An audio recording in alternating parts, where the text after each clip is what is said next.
Welcome to Rx media help. और आप लोग जानते हैं कि मैं आपको अहमदाबाद, राजस्थान और गुजरात के बेहतरीन डॉक्टर्स और हॉस्पिटल की जानकारी देता हूँ।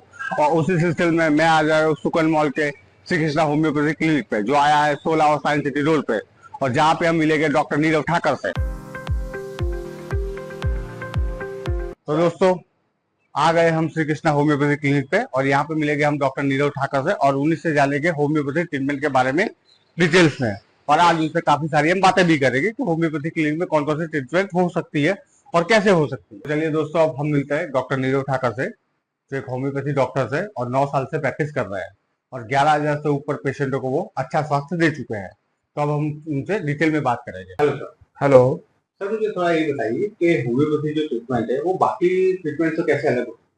ओके, होम्योपैथी एक science and art based treatment है जिसके अंदर जनरली हम ये पेशेंट को एज अ होल देखते हैं।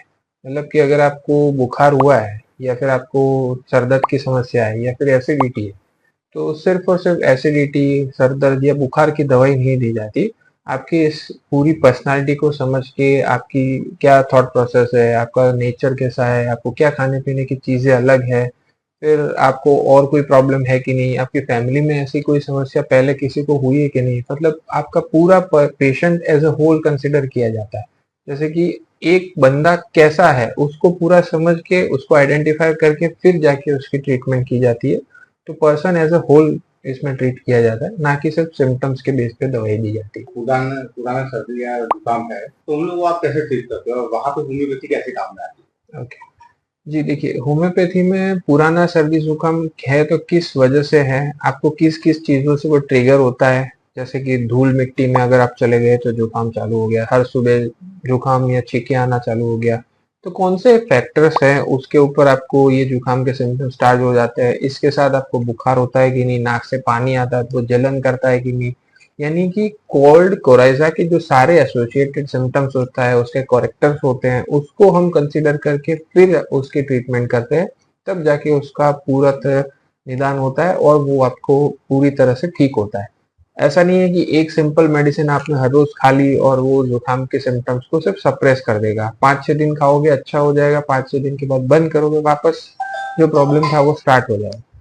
तो ये चीजें हमें पहले आइडेंटिफाई करती हैं कि होम्योपैथी में सिम्टम्स के ऊपर दवाई नहीं दी जाती, पूरा डिसीज को आइडेंटिफाई करना पड़ता है, उसकी कैरेक्टर को आइडेंटिफाई करना पड़ता है और फिर जाके उसका ट्रीटमेंट होता है।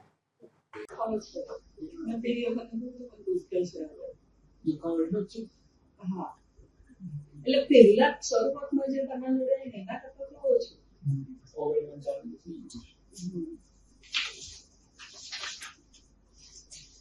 અત્યારના રિપોર્ટમાં તો ઘણી दोस्तों, अभी हम डॉक्टर नीरव ठाकर से तो मिले ही है, लेकिन अब मिलेंगे हम उनके पेशेंट से और उनसे पेशेंट के डॉक्टर नीरव ठाकर और होम्योपैथी ट्रीटमेंट के बारे में उनके व्यूज जानेंगे। एक्चुअली मने लाइकन स्किन डिसीज હતો જે ડાયગ્નોસ જાન્યુઆરી 23 માં થયો હતો। एक्चुअली એના પહેલા પણ 10 વર્ષ પહેલા મને થયું હતું। મીનવાઇલ મેં એલોપેથી દવા લઈને સડનલી એને દાબી દીધું હતું, પણ પછી જાન્યુઆરી 23 માં 10-1 વર્ષ પછી ફરી મને દેખાયું તો હું એલોપેથી ડોક્ટર પાસે ગઈ તો એમને મને સ્ટીરોઇડ મેડિસિન સજેસ્ટ કરી, પણ સ્ટીરોઇડ માટે હું મેન્ટલી પ્રિપેર્ડ નહોતી, માટે પછી reference through doctor Nirav Thakar પાસે આવી અને એમને મને હોમિયોપેથી ટ્રીટમેન્ટ ચાલુ કરી લાયકન માટે અને 6 થી 7 મહિના મારે આ ટ્રીટમેન્ટ કરવી પડી।